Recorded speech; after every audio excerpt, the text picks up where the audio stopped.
Hello and welcome to the Maths 2 component of the online BSc program on data science and programming. In this video, we are going to talk about continuity for multivariable functions. Let's recall that in the previous video, we have studied the notion of limits for sequences and limits for scalar valued multivariable functions. So, these were sequences in higher dimensions. So, let a n tilde be a sequence in RP. Denote the coordinates of a n tilde as a n1, a n2 up to a n p. We say a n tilde has limit a tilde is a1, a2, ap if the sequence in the ith coordinate has limit ai. So, which means that if you take the sequences given by each coordinate that converges to some number ai and you put those numbers into this vector and then we say a n tilde has that as a limit. So, a n I in particular has to converge to ai for each I. So, if each of those coordinate limits exists, then this sequence a n tilde has a limit. If even one of those fails to exist, it does not have a limit. So, limit will not exist. Okay. So, we use this idea to define limits for functions at a point. So, let f be a scalar valued multivariable function defined on a domain D in R k such that you have a sequence converging to a tilde. So, that sequence must belong to D. So, if there exists a real number L such that f of a n tilde tends to L for all sequences a n tilde, and this is the important part, for all sequences a n tilde such that a n tilde tends to a tilde, then we say that the limit of f at a tilde exists and equals L. And we have seen examples of these things. So, we denote this by limit x tilde tends to a tilde, f of x tilde is L. So, in the previous video we also studied some properties and using them how we can find these limits. So, for example, for polynomials, for rational functions and so on, we also saw an example where substitution directly does not work, and so we have to be careful when we find these limits. Let us first define what is the limit of a vector valued function at a point. So, we have seen for a scalar valued function what happens. So, vector valued function is a vector of functions, and so what we basically will do is demand that for each of them we study what happens. Okay. So, let f d to r m be a vector valued multivariable function defined on the domain D in R k, and a tilde be a point such that there exists a sequence in D which converges to a tilde. If f I is the ith component function of the function f, and in a minute we will see examples of what I mean, then f I is a scalar valued function from D to R, and then suppose for each I the limit x tilde tends to a tilde, f I of x tilde exists and equals L I, then we define L tilde to be L 1 L 2 L m, then limit x tilde tends to a tilde, f of x tilde is L tilde. So, this is not the definition, but this is what I would call a working definition, and it is equivalent to the original definition, which we will not talk about. So, this is equivalent to as x tilde comes closer and closer to a tilde, f of x tilde comes closer and closer to this vector L tilde. Remember now that f is a vector valued function, so it will take vectors as values, and so it has to come closer and closer to some vector L tilde. And if for some I the limit at a tilde for f I does not exist, then the limit of f at a tilde does not exist. Okay. So, we have seen this idea already for sequences, right. For sequences, what did we do? We took each coordinate sequence and then checked for the limit for that. The same thing is happening here for functions. If you have vector valued functions, you take each component and check for the limit. So, let us do a couple of examples. So, here is limit x tilde tends to 1 comma 2 x squared y plus y cubed comma e to the power x y comma x square minus 1 by y cube minus 2. So, recall from the previous video that if we had polynomials, we can just substitute. So, this first one exists. So, I will write what this is equal to in a minute. So, to check this limit, what do I have to do? I have to take each coordinate function. What are the coordinate functions? This is the first coordinate function f 1, this is the second coordinate function f 2, this is the third coordinate function f 3, and then I have to ask, let us look at these three functions.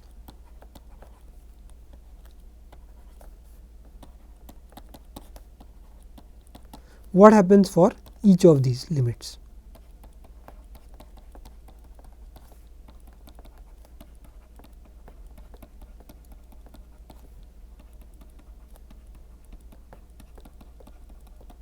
Right. If each of these exists, then you just put that vector together and that is what this limit is. If even one of them does not exist, this one will not exist. So, for the first one we have a polynomial.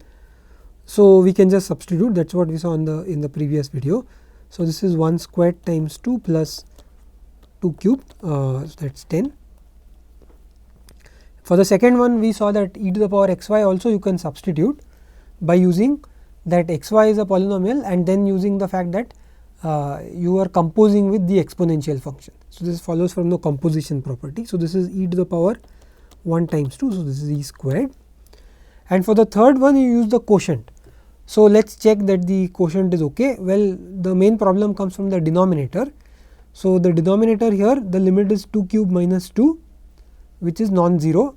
So, no problem, we can just substitute. So, this is 1 squared minus 1 by 2 cube minus 2, this is 0. So, each of these limits exist, and now you just take these components and put them in their proper place, right. So, this is the limit. So, I hope it is clear what now the previous slide said. You take each component function, check for its limit. Once it exists, the function for this the limit for this entire function exists. Let us look at the second one. So, this is the first component function, this is the second component function. So, for the first component function, you have sin x y divided by x y limit x y tend to 0 0. So, I want to check what happens to this limit. Well, as we noted in the previous video, if you have things which are not like polynomials or rational functions, the way to do them is to try and use the composition law. So, here this is a composition of two functions. The first function is x y, the second function is sin of u, right. So, as x y tends to 0 0, this tends to 0, and as u tends to 0, sorry, my bad, this is not sin of u, this is sin of u by u, and as u tends to 0, sin of u by u tends to 1. So, this limit is going to be 1. Let us see what happens to the second coordinate. So, this is x cube minus y squared x divided by x squared plus y squared squared. Aha, but in the previous video we have seen at the end that this limit actually does not exist, right. So, I will suggest you recall this, and so one of these coordinate functions does not have a limit, that means this also does not exist. Okay. So, I hope it is very clear what it means for vector valued functions to have limits. Basically, it boils down to asking for scalar valued functions, what the limits are, which are each component. Fine. So, what is the limit of a function at a point along a curve? So, now we have seen examples of or rules about how to compute the limits of functions at a point, that is for scalar valued functions at a point. If you can write them in terms of other functions that you already know have limits. So, addition, subtraction, products, composition, quotients if the denominator is nice. So, these are ways we know of how to prove that a limit actually does exist. How do we know that a limit does not exist? Okay. So, we have seen the idea of how to do this in the previous video at the end, when we looked at the example that we just saw in the previous slide, and now we are going to refine that idea, and to do that we are going to talk about the limit of a function at a point along a curve, and this will really generalize what happens in one variable calculus. So, let f be a scalar valued multivariable function defined on a domain D in R k, and A tilde be a point such that there exists a sequence in D which converges to A tilde. This is our standard hypothesis, because without this we do not know how to make sense of limits at that point A tilde. let C be a curve passing through the point A tilde belonging to the domain D. So, recall that we have studied curves in one variable calculus. So, a curve is nothing but something like a wavy line, maybe something, it could be a circle. Straight lines are special cases of curves, but curves can have curvature, they can be curved. So, we want to look at curves which are passing through that point A tilde and which also belong to the domain D, except for that point A tilde. A tilde could belong, may not belong. The limit of f at A tilde along the curve C, I will repeat that, along the curve C exists and equals L if for every sequence A n tilde contained in C which converges to A tilde, the sequence f of A n tilde converges to L.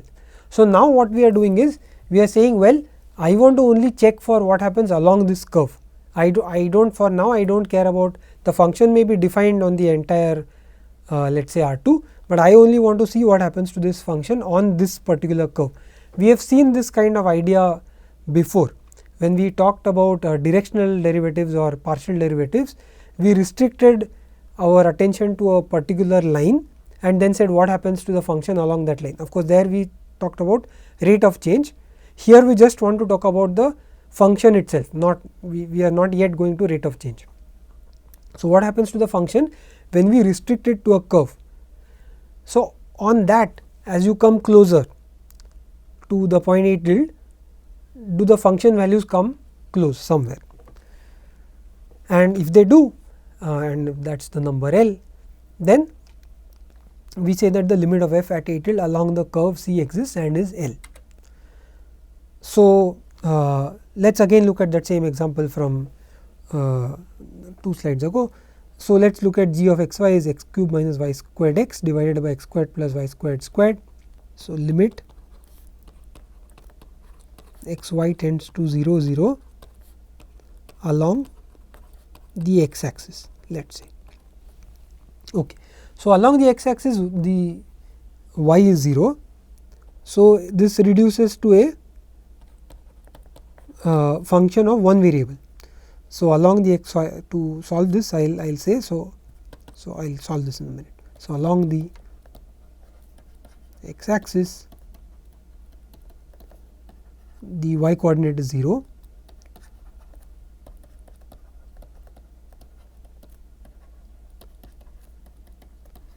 and hence the function is g of x comma 0. So, it is a function of one variable, and that is really the point of defining this notion of along a curve. So, g of x comma 0, which is x cube divided by x to the power 4, which is 1 by x. And now we know what happens. So, this limit is exactly limit x tends to 0 1 by x, and this does not exist. Okay.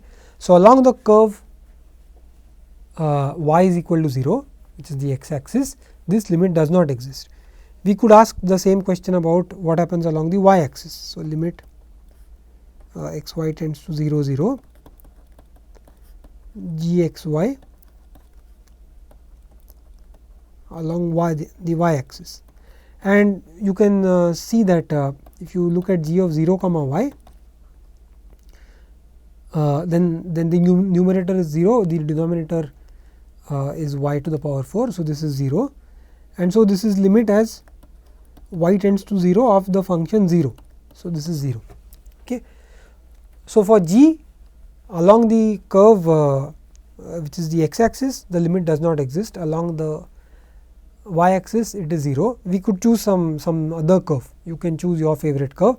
Let us say I choose the curve y is equal to x. So, what happens along that line? So, limit x y tends to 0 0 along y is equal to x.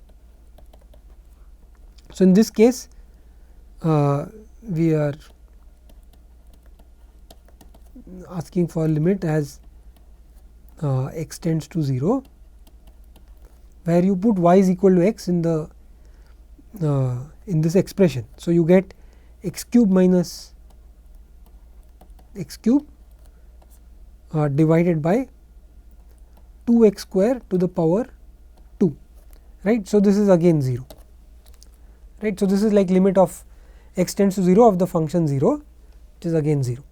Okay. So, I hope this is it's clear what we mean by the limit along a curve with this example in mind. So, here are the 3 curves for which we computed the limit. So, along 2 of them it is 0 and along 1 of them it does not exist. Fine. So, let f be a. So, now what is the connection? So, this is the real point and this is the most important slide in this video. What is the connection between the limits of a function along curves and the limit of a function? So, the limit of a function we saw was you take any sequence tending to that point a tilde and look at f of a n tilde, does it converge somewhere. So, whereas for a curve we are saying you take only sequences on that curve. Okay.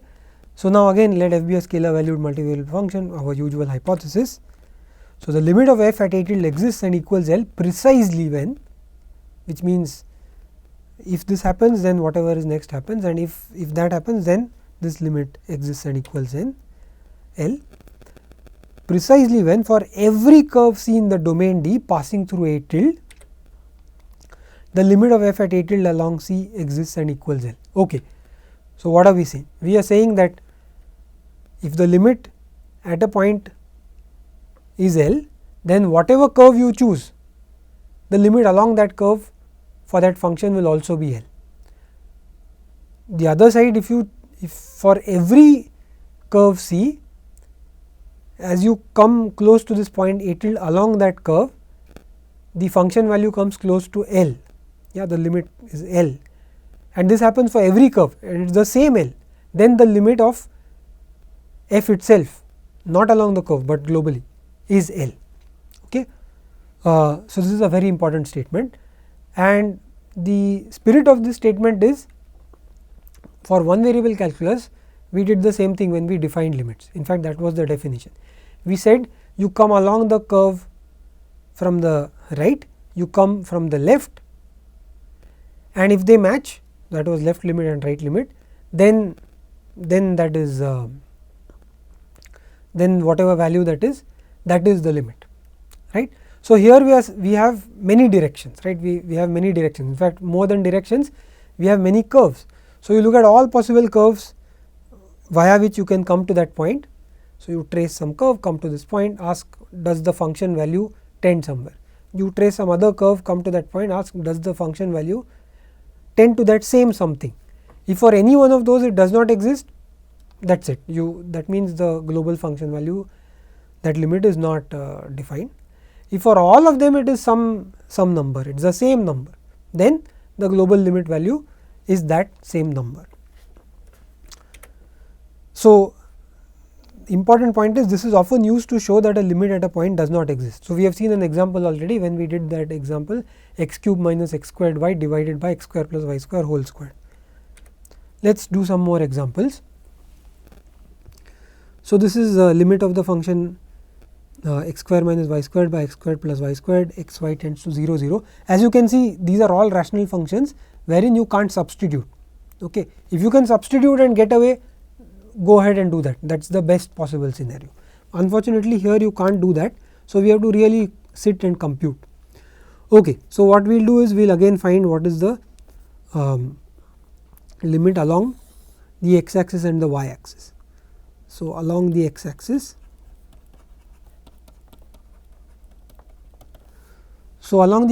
means y is 0, then this becomes limit as x tends to 0, x squared by x squared, which is clearly 1. Along the y axis, this becomes limit as y tends to 0. So, here x is 0. So, you get minus y squared by y squared, which is minus 1, and already these two values do not match. Okay, these values do not match, and because these two values do not match, this limit does not exist. How do I know that? Because had the limit existed, then along every curve you would have had the same limit, and then that means in particular along the x axis you would have had that limit, along the y axis also you would have had that limit, but then these values do not match. So, I hope it is clear how we use the theorem on the previous slide. Let us look at this example where you have limit x y tends to 0 0 x y by x squared plus y squared. Let us do along the x axis what happens. So, along the x axis, well here you have to you have y is 0. So, that means you get 0 by x squared plus 0 squared, which is 0. This is symmetric. So, as you can see about the y axis also the same thing will happen. So, limit as y tends to 0, 0 by 0 squared plus y squared, this is 0. Okay. So, unlike our previous case where we had we took the two curves x axis and y axis and they already gave different limits. Here for the axis they are matching. So, there is still a chance that this limit exists. So, let us look along the line y is equal to x. So, along the line y is equal to x, this is you substitute y is equal to x and then take limit x tends to 0. So, this is x squared by x squared plus x squared, aha, that is half, and these do not match. So, this does not match with either of these two. So, this limit does not exist. Okay. So, I hope it is clear what I am doing. I am somehow choosing curves. So, my first possible choices will be lines. So, the easiest curves are lines. So, I am choosing lines along which these limits do not match. Sometimes what will happen is that for every line the limit will match, but then you can somehow be smart and choose some other curve. So, if you want to take the general line, you should take, for example, in this example, let us look along the line y is mx. Of course, y is mx covers everything other than the line x is 0. So, that we have to make a special case. So, let us see what happens for those. So, along the line y is equal to mx, well you substitute y is equal to mx. So, that means you get x times mx squared divided by x square plus mx to the power 4. So, this is mx cube by x squared times 1 plus m squared x squared, and after cancelling you can see that this limit is 0. So, this limit does exist and is 0. What happens along the line x is 0? So, along the line x is 0, you have to substitute x is 0. So, this limit clearly is 0. So, this is 0 by y to the power 4. So, this is 0. So, you can see that for all the lines you are getting the same limit. So, this limit really has a very strong chance of existing, and in the tutorial you will be discussing this in more detail. So, I will leave this for now. Fine. So, I hope it is clear how to use that previous theorem about the limit of a function along a curve. It is a very important idea, and it is very useful in examples like these. So, let us go on to talk about the continuity of a function. So, we have talked about the continuity for one variable functions using limits of functions, and now we are going to do exactly the same thing for multivariable functions. So, let f be a multivariable function defined in the domain D in R k, and a tilde be a point in D. So, now we want a tilde to be a point in D because we want f to be defined on a tilde such that there exists a sequence in D which converges to a tilde. We still want that condition.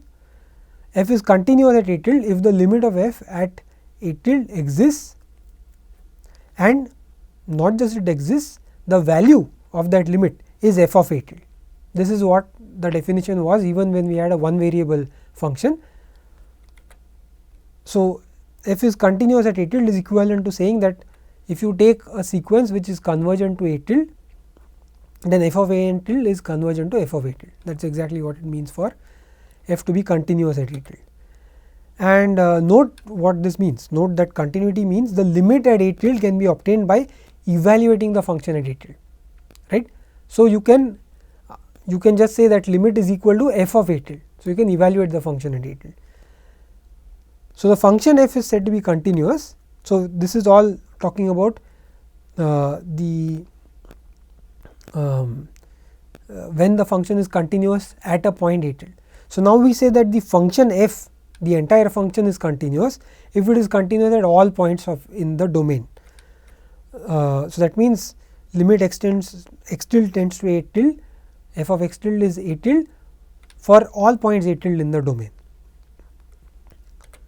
Fine. So, let us end with this example of our good old friend x cube minus y squared x by x squared plus y squared squared. This is if x y is not equal to 0 0 and it is 0 if x y is equal to 0 0. So, I think you already know what is coming, but let us complete this. So, the question is this continuous at 0 0 or is this a continuous function in general. So, if a tilde is not equal to 0 0, then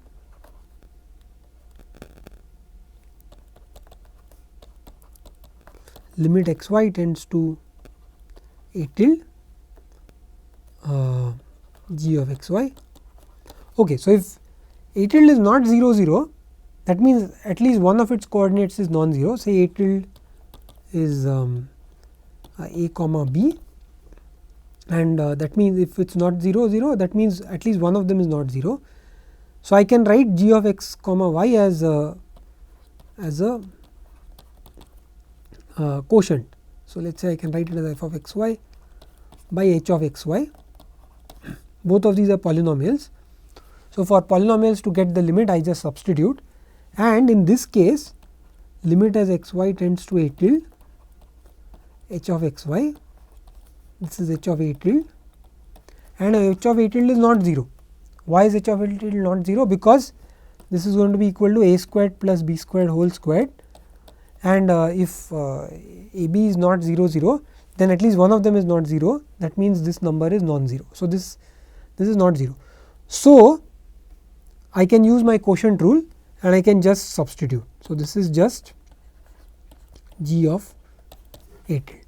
So, this limit exists. So, if a tilde is not 0 0, the function is continuous at a tilde. So, the only question is what happens at 0 0, and we have actually seen what happens, but I will just recall for you. So, limit x y tends to 0 0 g of x y, we checked in a slide a few minutes ago that this does not exist. Okay, so, no, it just does not exist. Why? Because we came along the x axis and the y axis, and along one of the axis we found that the limit does not exist. So, therefore, in particular it does not equal g of 0 0, which is 0, right. So, it does not exist. So, there is no question of it equaling this. So, therefore, the function g of x y is not continuous, or maybe we will say is continuous at all points